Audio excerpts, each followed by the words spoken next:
This is the MTI Corporation GSL-1100X. It's a tube furnace,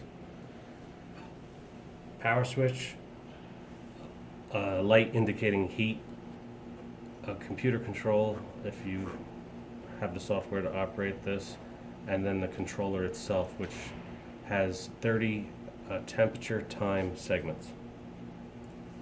As you see, it's at the max temperature of 1100, and the comparison TC also shows 1104.6.